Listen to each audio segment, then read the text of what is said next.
Survey నెంబర్లో దళితులు 40-50 సంవత్సరాల క్రితం ఇందిరమ్మ కాలంలో ఇచ్చిన దళితుల భూములు లాక్కుంటున్నందుకు నిరసనగా ఎంత అన్యాయం అంటే ఇవాళ శ్రీరాముని కళ్యాణం జరిగే పండుగ రోజు దీక్ష చేస్తుందంటే నిజంగా మీ అందరికి కూడా సంఘీభావం ప్రకటిస్తూ శ్రీరామనవమి శుభాకాంక్షలు చెప్పాలంటే కూడా నాకు నోటికి మాట వస్తలేదు. ఎందుకంటే పండుగ అంటే అందరూ సంతోషంగా చేసుకుంటారు.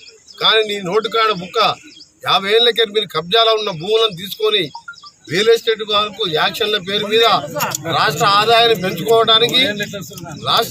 పెంచుకొని మీకు 400 గజాలు ఇస్తాం 300 గజాలు ఇస్తా అని చెప్పి ఇక్కడ అలాగే మొత్తం తెలంగాణతో పాటు రంగారెడ్డి జిల్లాలో దళితులకు వెనుకడ ఇచ్చిన కాంగ్రెస్ పార్టీ ప్రభుత్వం ఇచ్చిన భూముల ధరలు పెరిగితే అది చూడలేక దళితులు కోటీశ్వర్లు అయితే చూడలేక ఈరోజు అలా భూములు లాక్కున్నాము. మనం తొర్రూరు గ్రామంలో 368 సర్వే నెంబర్లో 80 ఎకరాలు దళితులు ఇవాళ 15-20 కోట్ల రూపాయల ఎకరం అయితే పోలీసులు పెట్టి అది అక్కడ లేఅవుట్ చేసి అక్కడ వాళ్ళకి 400 గజాలు పాటిస్తామని చెప్పి అక్కడ చేసిండు. ఇక్కడ చూస్తే ఇప్పుడు మన శ్రీనివాస్ కూడా ఇక్కడేమో అనుభవ కౌన్సిలర్ వాడు అది అక్కడ శ్రీనివాస్ గౌడ్ వాడలా ఇల్లు భూదానిచ్చిన ఇల్లు కట్టుకుండు పైసా జమ చేసి కూలీ 4 ఇల్లు కట్టుకుంటే రోడ్డు మధ్యలో 40 ఫీట్ల రోడ్డు ఉందని చెప్పి నేను రంగారెడ్డి గారు మేమందరం ఆఫీసర్లు చెప్తే మంచిదని చెప్పి వాళ్ళ ఎమ్మెల్యే గారు చెప్పిందని చెప్పి అవతల ఇల్లు కూలగొట్టింది. అంటే ఇది ఏం పరిపాలన ఏం నడుస్తున్నది ఇక్కడ అర్థమవుతలేదు. తెలంగాణ వస్తే 4 కోట్ల మంది ప్రజలు సుఖంగా ఉంటారు, ఉద్యోగాలు వస్తాయి, మన పేదవానికి ఇండ్లు వస్తాయి అని ఎన్నో కళలు కన్నాం. ఉద్యోగాలు లేవు, ఇండ్లు లేవు, నీళ్లు లేవు. ఈరోజు ఆయన స్పెషల్ ఫ్లైట్లో పోయి ఆయన పంటి నొప్పి వచ్చిందంట, వారం రోజులకి వెళ్ళిపోయి ఢిల్లీలో కూర్చొని స్పెషల్ ఫ్లైట్లో పోయిండు.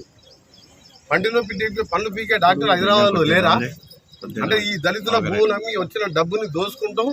ఇవాళ ఒక ప్రముఖ పత్రికలో చూసినాం 2000 కోట్ల రూపాయల భూమి మా ఇంటి దగ్గర షేక్పేట విలేజ్లో కోట్ల కేసు నడుస్తుంది. అది గవర్నమెంట్ భూమి. ఇవాళ రియల్ ఎస్టేట్కు వాళ్ళ ప్రభుత్వంలో ఉన్న పెద్దల ముఖ్యమంత్రి బంధువులకు అప్పచెప్తే 10,000 కోట్ల రూపాయల అక్కడ అపార్ట్మెంట్ కడుతున్నాం.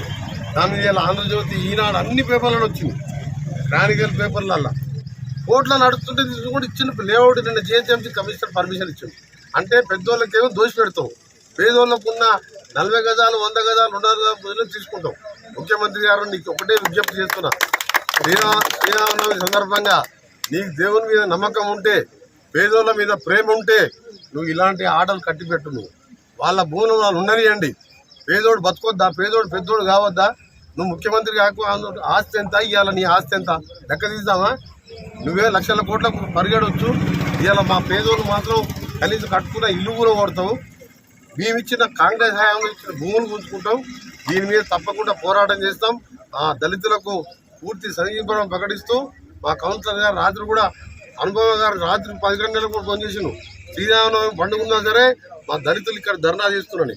మా శ్రీనివాస్ గౌడ్ చెప్పాను, మా దగ్గర భూదాన్ ఖాళీలో ఉంది, ఇవాళ పూజ ఉందంటే పూజ ఉన్నా సరే నువ్వు పొద్దున వచ్చి మాకు ధైర్యం చెప్పిపోవాలని చెప్పి వారు చెప్తే నేను రంగారెడ్డి గారు రావడం జరిగింది. తప్పకుండా మీకు న్యాయం జరిగే వరకు అవసరం ఉంటే న్యాయస్థానాన్ని కూడా ఆశిస్తాం. హైకోర్టులో కూడా మీ తరఫున మేమే కోర్టులో కేసు వేస్తాం. మీ సంతకాలు పెట్టించుకొని కోర్టు వేసి మీ పక్షాన మీకు అండగా ఉంటామని మాటిస్తున్నాం.